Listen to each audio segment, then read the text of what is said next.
안녕하십니까, 김방입니다.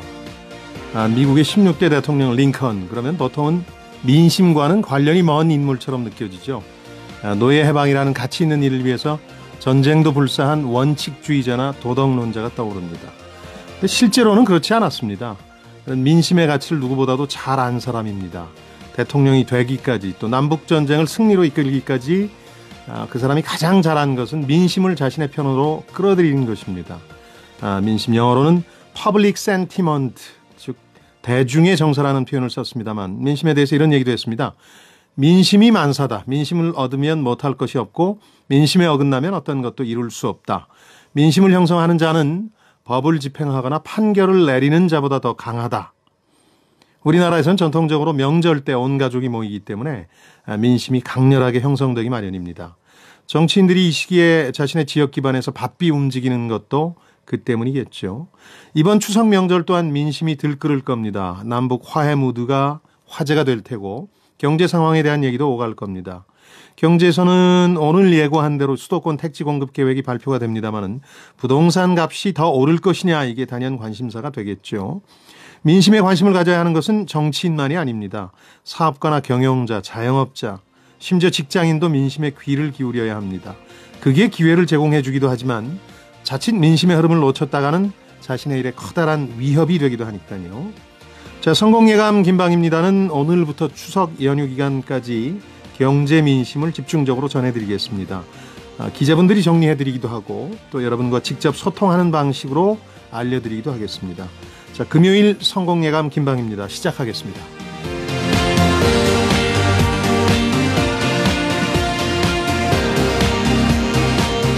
자, 잠시 후 원탁의 기자들이 있습니다. 추석 연휴 맞아서 이번 차례상, 밥상머리 대화에 오를 주요 경제 이슈들 정리해드리겠습니다. 오늘 발표될 부동산 공급 대책을 비롯한 일자리 문제, 소득 주도 성장 문제, 다양한 주제 살펴보겠고요. 저는 이 아이템 준비하면서 스스로도 믿겨지지가 않습니다. 수학 여행비로 400만 원이 넘는 학교가 있다는 뉴스가 있었는데 웬만한 국립대 등록금보다도 비싸다는 건데 위화감을 조성할 수도 있겠다 싶어서 이 문제도 함께 기자들과 논의해 보겠습니다.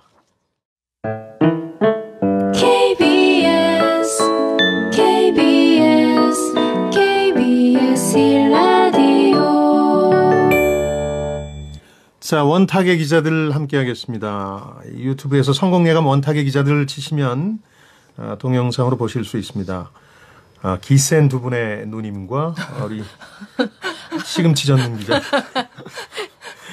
중앙일보 고란 기자, 박연미 경제전문 기자, 머니투데이 방송의 권순우 기자 세 분 나오셨습니다. 어서 오십시오. 안녕하세요. 세 분 추석 때 고향 내려가시나요? 고향이 서울신 분들은 내려갈 필요가 없겠고. 저희 집은 다 요 인근이라서요. 한 가지 바로잡을 게 절대 기가 세지 않습니다. 네. 시금치도 전문성은 있지만 제 전공 분야는 자동차와 금융입니다. 자동차와 금융, 알겠습니다. 바로잡아드리겠습니다. 고란 기자는 추석 때 저는 상당히 긴 여정을 해야 될 것 같은데요. 시댁이 공주고 친정이 양양이라서요. 친정 들르는데 양양이요? 네. 시댁 들렀다가 공주 찍고 양양 가는데 이 교통 상황이 이렇게 가는 게 상당히 좋진 않거든요. 그래요. 서울에서 가는 게 오히려 차라리 낫겠네요. 그래서 더 이제 부모님은 가까이 경기도에 계신데 저희는 이제 큰아저씨 댁 가가지고 오대조 제사 또 모셔야 돼가지고. 뼈대 있는 집안이구나. 어디입니까 거기? 그래봐야 충청북도입니다. 그래도 좀 낫겠군요. 고란 기자가 제일 고생할 것 같다는 예상을 하면서 그래서 요걸 좀 고 기자가 알아보셨을 것 같아요. 언제 출발하면 되고 또 언제 그나마 덜 막히는지 이런 것들 어떻습니까? 이게 이제 내비게이션 업체들이 소위 말하는 요새 빅데이터라고 하잖아요. 네. 이걸 내놔서 예측을 내놨어요. 근데 제가 이걸 말씀드리면서 한 가지 우려스러운 점은 그래서 만약에 사람들이 이 시간대로 다 몰리거나 이것도 달라지는 거 아니냐라는 생각이 좀 들어서 약간 이게 맞는 건지 의심스러운데 어쨌든 발표에 따르면 몇만 대, 몇 천만 대, 7,500만 대 이렇게 분석을 했다고 하니까 카카오 내비 기준으로는요. 그러니까 일요일, 그러니까 추석 전날이죠. 그렇죠. 일요일 오후 6시에서 8시 사이에 출발하는 게 제일 좋다고 합니다. 6시, 8시. 저도 안 막히는 이 시간에 참 출발하고 싶은데 애들이 있어서. 예를 들어서 이게 그렇게 하고 싶은데 너무 네 시어머니가 차려놓은 밥상에 그냥 숟가락 먹는 상태가 될 것 같아. 고란 기자님 그 시간을 어차피 자기가 갈 시간 아니니까 좀 몰리게 하려고 말씀하시는 거 아니에요? 시장을 교란한다 그러는데 시장에 방아쇠를 당긴다고 그러는데 어떤 정보가 나오면 그 정보 자체가 또 시장을 움직이는 게 그렇죠. 있어서 네. 조심스럽긴 하네요. 예. 그 팀앱 좀 같은 소개해 주시죠. 이제 네. 그럼 돌아올 때는 언제 돌아와야 됩니까? 돌아올 때는 저도 뭐 이때 돌아오고 싶지만 돌아올 수 없는 게 그 부산에서 서울 구간 보면 이게 가능한가 모르겠는데 그 추석 당일 오전 8시부터 오후 4시 사이가 가장 경차가 극심하다라고 네. 그러기 때문에 네.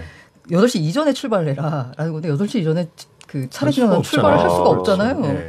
혹은 25일 추석 전날 올라오시는 게 나을 것 같은데.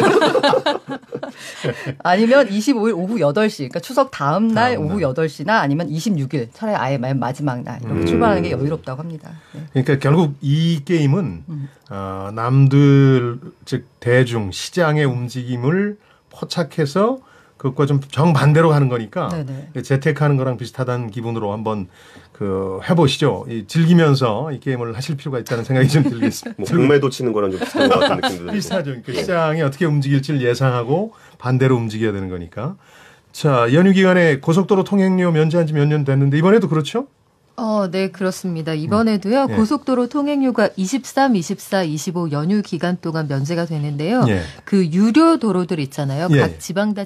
각 자치단체들이 관리하는 그 도로는 돈을 받는 데도 있고 안 받는 데도 있는데요. 제각각이군요. 이 동네마다 그 주머니 사정에 따라서 입장이 좀 다릅니다. 그렇군요. 일단 부산, 인천, 경남, 경기, 강원은 무료인 도로가 대부분이고요. 예. 부산은 뭐 100% 무료로 하겠다 이런 입장을 내놨어요. 네. 근데 문제는 이제 광주, 대전, 대구의 경우에는 우리가 재정 부담이 커서 이거 감당하기 좀 어려울 것 같다. 네. 광주의 경우에는 민자도로 제2순환도로 통행료 받고요. 네. 대전시도 갑천 고속화도로 통행료를 지원하지 않습니다. 대구시도 역시 범안로 앞산터널 통행료 면제를 추진하지 않는데요. 요거 관련해서 또다시 얘기가 나오는 게 정부가 이 지자체가 관리하는 이 도로도 어쨌든 고속도로 빠져나오면 연결되는 거니까 연결이 다 돼 있으니까. 그렇죠. 정부 재정으로 여기까지만 딱 지원하지 말고 연결되는 데는 이 명절 때는 좀 지원을 해달라. 유료 도로법을 좀 개정하자. 이런 얘기 뭐 매년 해온 얘기인데요. 실현될 것 같지는 않습니다. 지자체 입장들이 네. 제각각이군요. 또 소비자 단체 통계 이쯤 되면 나오는 거 있잖아요. 추석 네네. 차례상 비용 나오는 거. 조금 오르는 거죠? 약간 올라가는데 네네. 이게 다 달라요. 이게 사실은 항상 패턴이 그렇습니다. 그 그렇죠. 서울시가 하는 어떤 공사 아니면 그 정부가 내놓는 농식품부가 내놓는 통계 이런 거는 예. 보통 20만 원 초반대에서 크게 변동이 없거든요. 예. 그런데 이제 소비자 단체 아니면 유통업체들이 내놓는 건 한 30만 원 초반대까지 갈 수 있다. 이 간격이 좀 크더라고요. 내놓는 통계에 따라서 네. 여하간 전통시장이 보다 저렴할 것으로 보이고요. 유통업체나 백화점 이용하시면 단가가 올라갈 걸로 보입니다. 저는 항상 좀, 나오는 게 좀 특이해 봤던 게 그럼 시장이 제일 싸다 이거죠. 그렇죠. 차례상 비용이라고 얘기할 때 그 어디까지나. 품목이 좀 어떻게 되는지가 좀 궁금해가지고. 차례상 위에 올라가는 뭐 과일하고 생선 그런 거 아닐까요? 그래가지고 이제 그쪽 소비자 단체들이 했던 그 기준들을 조금 살펴봤는데 네네. 좀 양이 좀 많더라고요. 제가 먹기에는. 어. 약간 뭐 소고기 탕국용이 600g, 산정용 600g, 돼지고기 다짐용 600g 그러면 3근이거든요. 고기 3근이면은 굉장히 여러 사람이 먹습니다. 그래갖고 그렇죠. 이것도 이제 차례상 비용이라는 것도 차례상을 차리는 비용이라고 생각하는 사람도 있고 아니 명절 음식을 먹는 거라고 생각하는 사람도 있을 텐데. 전체라고 생각할 수도 있고. 예, 근데 요즘 이제 가구 수가 많이 줄어든 것을 좀 감안해서 차례상 비용이라는 거의 기준도 좀 이렇게 좀 다시 잡아야 될 필요가 좀 있지 않을까라는 생각이 좀 들었어요. 차례상 비용이라고 발표를 하는데 네. 그 매번 한 가지 짚고 나오시는 게 전통시장이 제일 싸다라고 하잖아요. 그렇죠. 네, 그 온라인 업체는 온라인이 제일 싸다라고 주장하고 있습니다. 네, 뭐 14만 원 정도면 끊을 수 있다라고 하는 게 이제 온라인 업체 주장인 거고요. 그다음에 아까 차례상 비용 했는데요. 요새는 그래서 아예 그렇게 뭐 무슨 고기를 직접 사고 야채를 사고 이게 아니라 그 완전 조리된 간편식, 소위 말하는 HMR이라고 하죠. 데우면 되는 것들. 네, 이게 뜬대요. 근데 그렇게 하면 좀 돈은 덜 듭니까? 덜 돈은 들죠. 비슷하긴 해요. 비슷해요. 오히려 덜 들 수도 있고요. 왜냐하면 뭘 하나 단위를 살 때 하나를 사야 되는 꼭 단위가 있잖아요. 최소 단위가. 예, 예. 근데 그게 너무 많이 남는 경우가 있기 때문에 그렇죠. 아예 그냥 다 만들어진 걸 사면 훨씬 더 편하죠. 편하긴 하죠. 근데 이제 시댁 쪽이나 이제 가족 중에 일부가 눈치채지 못해야 되는데 근데요? 완벽한가요? 예, 그게 이제 차례상 비용을 계산할 때 제일 크게 그 오류가 생기는 부분이 인건비 부분이에요. 인건비를 배제하고서 하기 때문에 이제 그 비용은 원래 훨씬 더 높은데 인건비가 포함된 거잖아요. 그러면 이게 제가 대충 알아보니까 그러니까 5열 차례상 5열 풀 세트 이거 정식으로 하면 한 48만 4천 원 정도 하더라고요. 근데 이게 그럼 아까 말씀하셨던 게 이게 좀 어른들이 좀 눈치채면 좀 그렇지 않을까라고 할 때는 그럼 브랜드를 하나 딱 붙여주면 좋습니다. 예를 들면 호텔. 그러면 네가 좀 신경 좀 썼구나. 호텔에서 만들었다 이렇게? 네. 그리고 실제로 호텔에서 만든 그 세트가 한 10인분 정도 하는데 한 16만 원 정도 한다 그러더라고요. 그렇게 써요. 그리고 할인 쿠폰 10,000원 할인 또 해준다고 하고. 그러니까 이거 하면은 인건비 생각하면은 그 여러 사람 붙어가지고 하루 종일 하는 인건비 생각하면은 좀 괜찮을 수도 있고. 그럼 거기서 그래도 음식은 정성이지 그러면은 근데 뭐 어머님 손맛도 중요하겠지만 호텔 주방장이 조금 더 요리를 잘하지 않을까요? 그럼 올해는 한번 먹어볼까? 하면 이제 끝나는 겁니다. 그 다음에부터는 이제 쭉쭉쭉 가는 거니까. 그래갖고 요새는 좀 이렇게 작은 세트들도 나와요. 이렇게 작게 이제 뭐 한 가족 4인 가족이 하는 세트 아니면 심지어 이제 혼자 추석을 보내시는 분들도 있잖아요. 근데 이제 기분이라도 좀 내려고 차례상을 차리려고 그랬을 때 1인분짜리 차례상도 나와 있다고 하니까 처절하다. 이게 그때 추석 때 차례 안 지내면 뭔가 좀 마음이 허전하고 그러는 게 그런데 있잖아요. 하나 이제 방송을 듣는 어르신들이 오해하실까봐 설명을 드리자면 이제 그렇게 차리시라는 건 아니고 그런 분들도 많아지고 있다. 그런 그래서 얘기입니다. 좀 정리를 하자면 그 가장 과거의 방식에 맞는 게 그냥 진짜 다 사가지고 하는 방식이 있고요. 그 다음에 그 밀키트라는 게 있어서 아예 필요한 만큼 재료를 다 손질해서 주는 겁니다. 육수도 다 해서 주고. 다만 그걸 넣어서 정성이 부족하다 하지 않겠느냐 했는데 직접 끓이는 거거든요, 내가. 확인하는 거니까. 그렇죠. 확인하는 거니까. 그다음에 뭐 육수 뭐 이런 거 해서 해주는 게 있고 그다음에 아까 말씀드린 제가 H해발 이건 이제 조리된 걸 이제 데펴서 이제 올리는 거고 그다음에 마지막에 이제 그 권 기자가 말한 이렇게 세트로 파는 거. 이게 주문하면 되고요. 제가 어떤 상품을 봤더니 20일 밤 12시까지 주문한 것은 21일 조리돼서 22일부터 배달된다고 해서 이 주문은 조금 약간 아직 시기가 조금 늦지 않았나 합니다. 그러네요. 세트로 파는 것은. 그러니까 저희 집 같은 경우가 이제 아버지가 팔남매세요. 그러니까 이제 워낙 식구들이 많아가지고 뭐 정말 추석을 이렇게 성대하게 보내다가 이제 할머니 할아버지 돌아가시고 나니까 이제 안 오시더라고요. 근데 이 버릇이라는 건 잘 안 변해요. 습관이라는 건. 그래서 저희 어머니는 지금도 그 인분을 준비를 하십니다. 그러면 사람은 없잖아요. 그래서 저희 혼자 전을 열심히 붙이고 있는데 올해는 이제 좀 서로 그걸 좀 조율을 좀 해야 될 필요성을 좀 느끼고 있어요. 그리고 이제 실제로 차례상이라는 게 제사상과 달리 이 차라는 말이 들어가는 데서 알 수 있듯이 좀 간소하게 차려도 되는 그렇죠. 거예요. 지난주에 임승찬 기자가 나와서 여러 번 강조하고 가셨는데 차례는 제철 음식으로 간소하게 지내라고 옛 문헌에도 돼 있다고.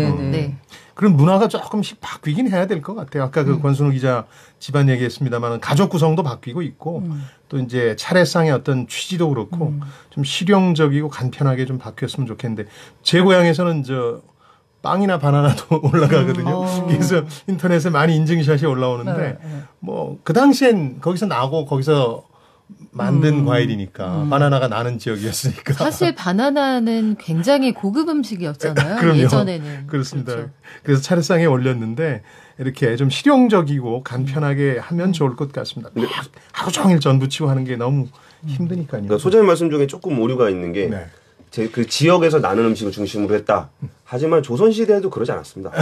조선시대에도 중국산 수입 그 좋은 그 과일이나 이런 게 있으면 어른들한테 먼저 모신다고 해서 그러니까 지금 뭐 바나나나 파인애플이 수입 물건을 올려도 되느냐 뭐 이런 것에 대한 논란이 있잖아요. 그렇죠. 하지만 조선시대에도 이제 수입산을 올렸다. 수입산을 올렸다. 귀하고 비싸다는 의미로. 그렇죠. 그러니까 정성을 들여서 모신다는 의미에서 자기가 좋아하는 음식을 올리는 거죠. 그렇죠. 제사상은 이제 그렇게 정성껏 좀 차리더라도 이 차례상은 추석 명절, 설 명절 때 가족들이 모여서 하는 거는 좀 간편하게 해도 되지 않겠느냐 그런 얘기를 드렸고 지금 추석 차례상 앞에서 가족들끼리 할 얘기를 좀 들여다봐야 되는데 부동산 얘기가 아무래도 제일 먼저 나오지 않을까 하는 지적들이 많더군요. 언론에 보니까 어떨까요? 그렇죠. 그리고 더구나 이제 그 각 지역에 사는 가족들이 다 모이게 되잖아요. 그렇죠. 아마 각 지역별 부동산 시세를 공유하는 자리가 될 수도 있을 것 같은데. 그래서 아마 오늘 공급 대책을 내놓는 게 아닌가. 그렇죠. 그래서 사실은 민심을 달래기 위해서 추석 밥상 앞에서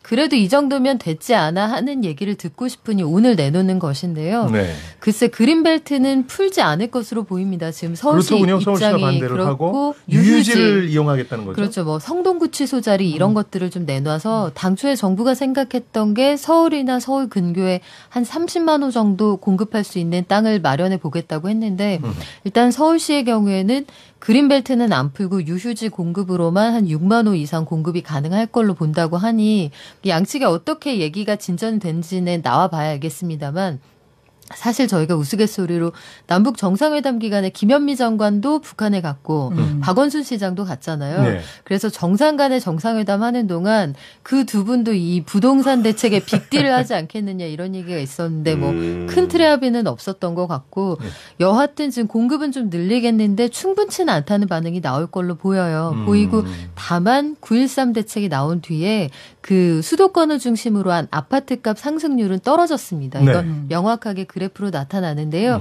그 종전 대비 주간 단위 그 상승률이 한 절반 수준으로 떨어졌고 관망세가 뚜렷하다 이런 흐름은 포착이 되는 것 같습니다. 그린벨트라는 게 저는 이제 적금 같아서 까먹을 땐 참 좋은데 나중에 야금야금 까먹다 보면 없어지거든요. 센트럴 파크가 맨하튼의 3분의 1 이상을 차지하는데 그게 없었다면 그 뉴욕이라는 대도시가 세계 최고의 도시가 됐을까 그런 점에서 저는 이제 그린벨트에 대해서 좀 더 소중하게 생각할 필요가 있다고 생각하는데 어쨌든 오늘 어떤 결과가 나올지 좀 지켜봐야 되겠고요. 그리고 또 하나 좀 중요하다고 생각하는 게 공급 대책이라는 게 나오면은 거기 실제로 이제 아파트가 지어지는 거는 이제 한 15년 그 정도 후의 얘기예요. 그렇죠. 근데 택지 공급이 그러니까 결국 중요한 거는 공급이 이제 심리에다가 작동을 하게 하는 거거든요. 이게 실제 부동산을 투자를 하고 싶은 사람, 집을 갖고 싶은 사람이 청약을 통해서 내 집을 가질 수 있다라는 그 기대를 주는 게 굉장히 중요해요. 지금 당장의 어떤 공급 때문에 부동산 가격이 움직이는 게 아니고 그래서 이게 공급 대책을 나올 때 이런 심리적인 요인에다가 좀 이렇게 좀 그 감싸 안아줄 수 있는 그런 여러 가지 좀 장치들이 좀 많이 필요한 것 같고 그리고 이제 저희 같은 이제 언론인들도 이 부동산 시장이 그 급등하는 거는 누구에게도 좋지 않거든요. 그래서 공급 대책에 대해서 무조건 적다라고만 할 것이 아니고 정말 실제로 어느 정도 수위 정도가 적절한지 그리고 이제 조금 더 관대하게 좀 표현해줄 필요도 있지 않을까. 왜냐하면 심리에 영향을 미치기 때문에. 그렇죠. 사실 주택 보급률 따지면 서울 100%가 넘고요. 근데 그렇죠. 자가 보유율은 반밖에 안 되는 거거든요. 집은 있는데 내 집이 없어서 문제인 상황이니까. 그렇죠. 심리가 심리가 중요하겠죠. 그러니까 공급 대책은 이렇게 차례대로 공급이 될 테니까 이 막차 지금이라도 타야 된다는 불안감에 시달리지 않아도 된다. 이런 것 때문에 공급 대책이 중요한 건데. 그런데 명절에 또 부동산 얘기하면 지역별로 좀 갈등이 생기기 때문에 그럴 것 같아요. 저는 차라리 그 경제 기자에게 기대하는 주식을 한 종목씩 들고 갑니다. 그러면은 이제 주식은 전국 어디서나 살 수 있기 때문에 나중에 더 큰일 나는 거 아니에요? 가족들이 원망을 받을 것 같은데. 이렇다. 절연하는 거 아닌가요? 절연? 주식 투자는 자기 책임 하에 있기 때문에 물리고 나면은 특별히 항의하지 않으시고 만약 벌게 되면은 은근슬쩍 공투로 슬쩍 넣어주시더라고요. 되게 나이스한 어르신들인데요. 가족들이 굉장히 쿨하신 거예요. 저희는 대번에 전화 옵니다. 네, 저희 바로 전화. 보통 돈을 벌면 내가 투자 판단을 잘한 거고 돈을 잃으면 잘못 알려준 건데. 이게 공투가 쓱 들어와야 다음 종목이 또 들어갈 거기 때문에. 자, 고용, 일자리 같은 이제 경제 상황 전반에 대한 얘기도 할 텐데 아무래도 이제 지역으로 내려갈수록 고용 상황이 안 좋으니까 이건 부정적인 얘기가 많겠죠. 집안에 백수 삼촌 한 명 있으면 참 그 집안 분위기가 안 좋아지는 거죠. 분위기가 흉흉해지죠. 특히 이제 뭐 고시 준비한다거나 이런 양반 있으면 더 이제 장기 고시 준비. 장기 중요합니다. 그래서 이제 지금 벌써 9월 고용 동향 이게 정말 지금부터 벌써 머리가 아픈데요. 이게 지난 7월과 8월에 취업자 수 증가폭이 두 연속 5천 명 이하였잖아요. 근데 9월에는 이게 마이너스가 나지 않을까 지금 이런 우려까지 나오고 있습니다. 많이들 그렇게 보시는 것 같아요. 이게 왜냐면 항상 전년 대비 얼마 이거잖아요. 그렇죠. 근데 전년에 9월 달에 너무 취업을 많이 했어요. 좋았죠, 지난번에. 그러다 보니까 지금 만약에 지금 8월과 똑같은 상황이라고 하더라도 10만 명은 까먹고 시작하는 거거든요. 똑같이 나오면 마이너스 10만 명이 되는 거예요. 네. 그렇기 때문에 이게 지금 정부로서는 상당히 힘든 거고 뭐가 좀 좋은 게 있었으면 좋겠지만 아마 9월은 쉽지 않을 것 같고요. 네. 일자리 상황 그렇고 지금 만나서 얘기할 것 중에 뭐 구체적으로 이렇게 수치를 따지고 들지는 않겠지만 이번 정부의 경제 정책이 이래야 된다 저래야 된다 여러 가지 논란들은 있을 텐데 뭐 주로 이제 소득주도 성장은 너무 어렵다는 분들이 많아서 뭐 이게 구체적으로 언론에서처럼 논쟁거리가 되지는 않을 텐데 어떤 주문들을 하게 될까요? 죄송한데 최저임금 일자리 얘기 하나만 좀 하면 안 될까요? 이게 일자리 중에 제가 그 지표를 계속 보고 있었는데 네.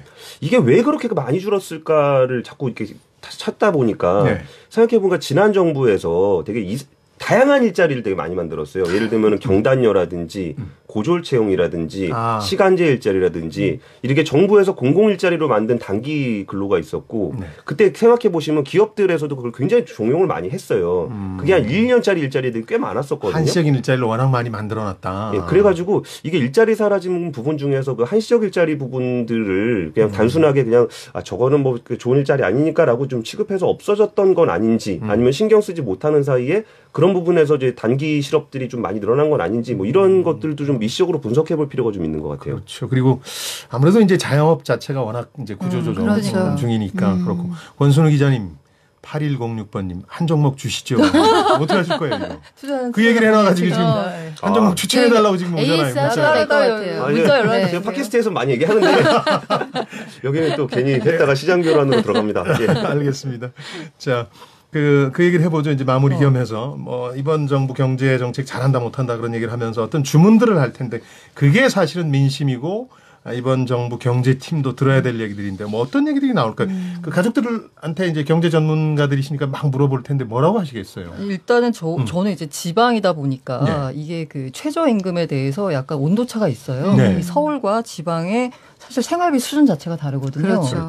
그래서 그 최저임금을 맞춰주려고 하면 정말 그 지방에 있는 동네에 있는 이 자영업자분들은 불가능하다. 맞춰줄 수가 없다는 거예요, 임금을. 맞아요. 그래서 그 부분에 대한 불만이 상당히 많으신데 그렇다고 또 우리가 또 과거처럼 그럼 회기를 하자는 거냐 또 이건 아니잖아요. 어쨌든 그렇죠. 갈 방향은 우리가 그 모두 다 잘 사는 이런 최저임금 올리는 방향으로 가는 게 맞긴 한데 이 속도 문제에 있어서 계속 속도를 얘기하면은 그럼 가지 말자는 거냐 이렇게 이제 나오시는데 속도 문제에 있어서 이게 지방 같은 경우는 상당히 이게 심하기 때문에 어떻게 뭔가 묘책이 좀 나왔으면 좋겠는데 근데 지역별이나 업종별로 이 차등을 두자는 주장이 그러니까 이게 맞냐 틀리냐를 떠나서 현실적으로 네. 고민을 반영한 주장인 건 맞는 것 같아요. 저희 집도 보면 이제 지방에서 동네 옛날에 연쇄점이라고 했던 그 작은 슈퍼 이런 거 있잖아요. 그렇죠. 그런 거 하는 친척들이 계신데 이게 불가능하다는 네, 맞출 거예요. 수가 없다. 배달하는 직원 뭐 이런 분들 이렇게 두고 이걸 다 맞춰주기도 어렵고 그 생활비로 살지 않거든요. 사실 수도권의 생활비로.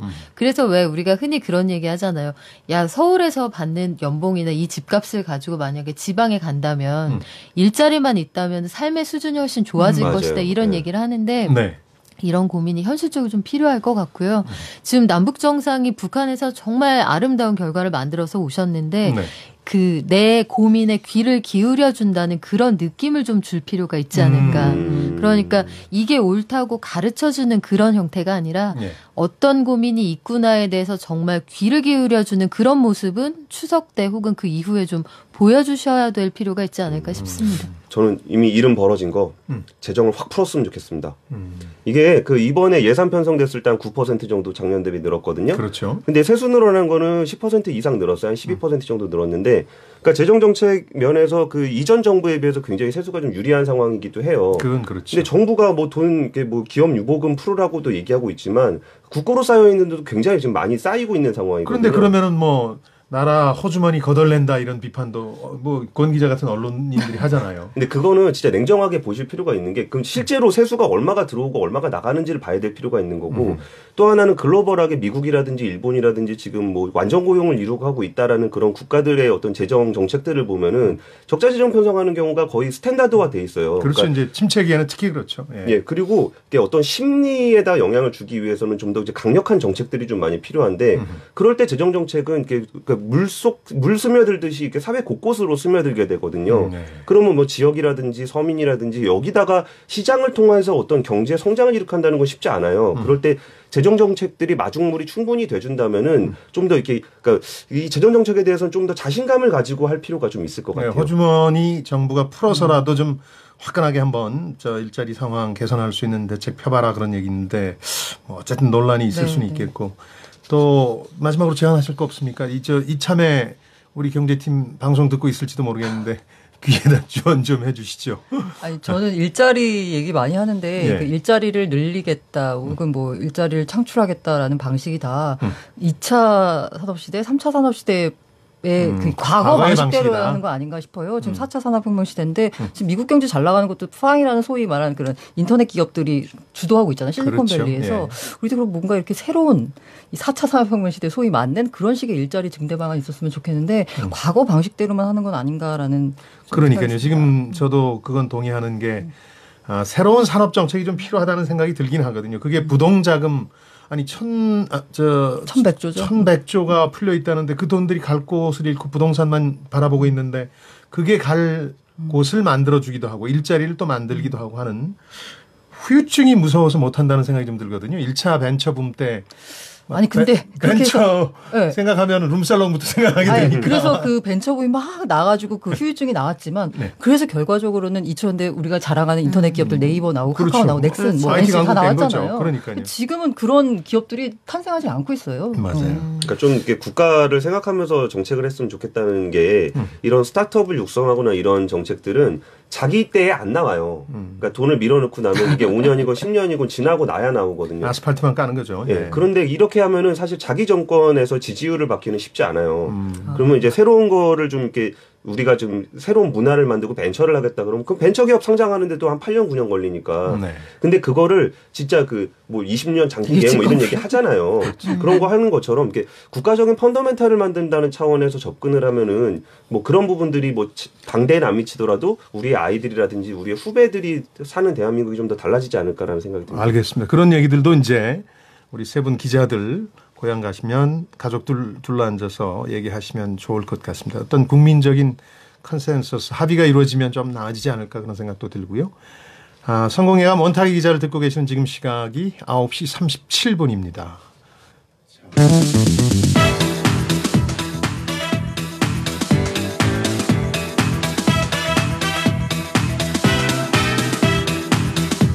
경제를 듣습니다. 성공을 부릅니다. KBS 1라디오 성공예감 김방희입니다. 이호민님, 남원은 벼베기가 한창입니다. 수확을 하고 계시군요. 가을비가 자주 오더니 오늘은 폭우가 내리네. 오늘은 농사 쉬어야 되겠는데요. 오정진님, 과일 너무 비싸던데 소고기도 비싸고. 8355번님, 우리 집은 돈베기, 문어, 바나나, 키위, 자몽도 올립니다. 돈베기가 뭐죠? 저도 처음 들어보는 말인데 지역 특산물 이런 걸까요? 저거 약간 물고기 느낌? 물고기 느낌이에요. 그렇죠. 물고기 느낌이죠. 이게 경상도 지역에서 상어. 상어를 상어 얘기하는 고기. 모양이에요. 저도 오늘 처음 들어와서 물고기. 생전에 부모님 좋아하셨던 특정 초코파이. 상품명이라서 파이도 올린답니다 해주셨는데 그렇죠. 뭐 좋아하셨으면. 네.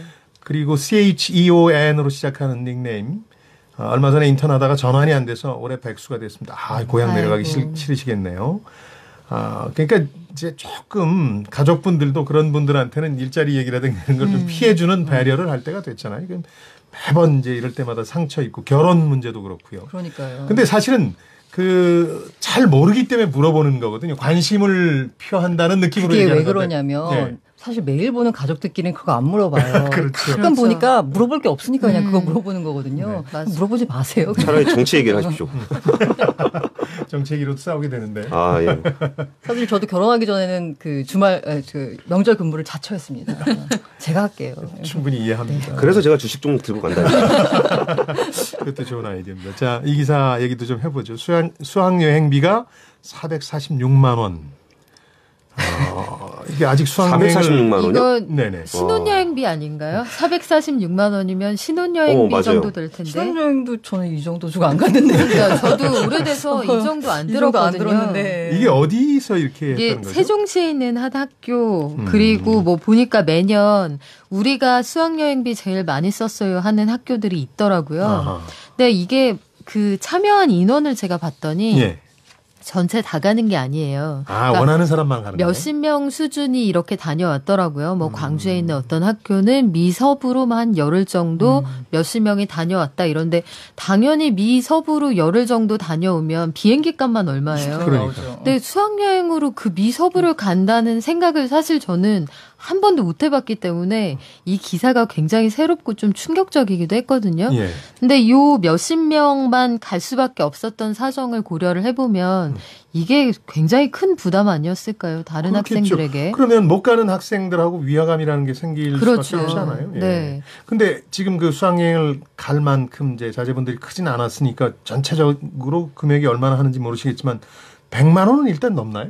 100만 원이 넘는 학교들도 있긴 있는데 네. 그게 일반적인 경우는 아니고요. 예. 그러니까 이게 기사화가 된다는 건 이런 추세로 수학여행을 그 계획하는 일부 학교들이 있는데 이 현상에 대해서 우리가 어떻게 바라봐야 하는가 화두를 던지는 거예요. 사실은 다 그렇다고 볼 수는 없습니다. 저기 교육부에서 제출한 자료 좀 취재해온 거 중에서는요. 네. 의원실에서 나온 자료인데 네. 100만 원 이상 학교 명단을 받아보니까 최근 3년간 97개 학교에서 네. 184회에 걸쳐서 그 100만 원 이상의 수학여행을 갔다고 합니다. 네. 그리고 300만 원이 넘는 고액 그 수학여행 비용을 지불한 학교도 9개 학교인데 예. 대부분 특수목적 학교들이 좀 많았다고 해요. 그리고 이제 400만 원 넘는 데는 아까 세종시 한 군데하고 또 다른 특목고 한 군데 이렇게 있다고 합니다. 그러면은 이제 학교 측이 이런 걸 계획하고 또 일부 학부모는 원하는 면도 있으니까 네네. 그 아무도 원하지 않는데 학교가 막 일방적으로 하진 않을 거 아니에요. 그렇죠. 제가 보니까 이게 동부 쪽 여행 간 거는요. 네. 소위 말하는 동부의 명문 아이비리그 가서 대학 한번 네가 투어하는 한번 거죠. 꿈을 한번 아. 키워봐라. 뭐 이런 의미로 간 게 아닌가 싶은데 네. 그래도 이걸 공식적인 수학여행 자리에서 간다는 게 다 이걸 감당할 수 있을 만한 능력이 안 될 텐데. 이 특히 교육이나 의료 같은 부분에는 네. 이 보편적인 수요가 항상 있기 때문에 그렇죠. 여기에는 한계가 없어요. 그러니까 그 단가를 올리고 어떤 옵션을 추가하기 시작하면 교육하고 의료에는 맞아요. 끝이라는 게 설정되지 않아서 그래서 교육하고 의료는 굉장히 조심스럽게 접근해야 되는 부분이거든요. 옛날에 그러니까 그 영국 귀족 자제들이 이탈리아나 그리스로 여행을 막 진짜 네. 몇 달에 걸쳐서 가는 네. 걸 그랑 투어라 그랬거든요. 그랜드 투어. 예. 그렇습니다. 근데 그거는 그 학교에서 그걸 감당할 수 있는 사람들끼리 모여서 아니, 모두 가족들끼리. 같이 가는 거잖아요. 그렇죠. 그런데 여기는 학교 안에서 갈수 있는 만 차별과 가는 분할이 거고. 있단 말이죠. 그러니까 이건 굉장히 좀 고민을 해봐야 되는 그 문제가 학교 아닌가 쪽 좀 싶어요. 알아보니까 예. 심지어 이제 외국에 나가다 보니까 면세점을 들르잖아요. 예. 그럼 아이들 사이에서 또 이게 명품 사는 게 좀 있어가지고 아이고. 아이고야. 거기서도 또 이게 위화감이 크게 조성된다는 불평들이 좀 있었습니다. 아, 이 옛날 얘기하면은 진짜 아재 얘기 듣겠지만 사실 제가 고등학교 때 처음으로 네. 매번 이렇게 그러니까 비행기를 안 타다가 처음으로 비행기를 타고 제주도를 수학여행 때 가는 보통 그러죠. 네, 예. 제주도를 가는 여행 코스가 처음으로 제때 생겼어요. 아하. 근데 이게 돈이 아무래도 더 많이 들잖아요. 그렇죠. 그래서 무려 10개월 전부터 개를 들었습니다. 아, 가려고. 그럴만해요. 네, 충분히. 5만 원씩 네. 조금씩 모아가지고 해서 그걸 감당할 수 있도록. 그래서 모두 다 갔거든요. 저희 고등학교 때 수학여행비가 10만 원이 안 됐던 걸로 제가 기억을 하거든요. 네. 그런데도 그 와중에도 못 간 친구들이 소수지만 있었어요. 부담스러운 분들이 네. 있는 거죠. 네. 저희 때는 그 안 가는 게 또 이렇게 교실에서 멋이었는데 아, 그래요? 안 가면 그러니까 안 가기가 어려웠거든요. 이렇게 안 그렇죠. 가려면 안 가면- 뭔가 사유를 대야 되는데 아. 안 가면 친구들은 다 갔으니까 교실에서 할 일이 없단 말이죠. 반에서 좀 질서 좀 유지하는 학생이었던 거 아니에요? 그러니까 선도부 이런 건데 이제. 뒷자리에 앉아서. 네. 그래가지고 이제 오히려 그건 확실히 문화가 바뀐 것 같죠. 지금은 이제 안 가는 사람들이 소외되는 약간 분위기입니다. 그런 느낌인 거죠. 예. 그러니까 예를 들어서 이 세종시에서 최고 금액인 446만 원짜리 수학여행 갔다 그러는데 내년부터는 세종시가 수학여행비하고 교통비를 세금으로 지원한다 그러는데 그럼 이런 것도 있고 이런 고가의 수학여행도 따로 학교 측에서 마련해서 선택해서 가라 이렇게 하는 건가요?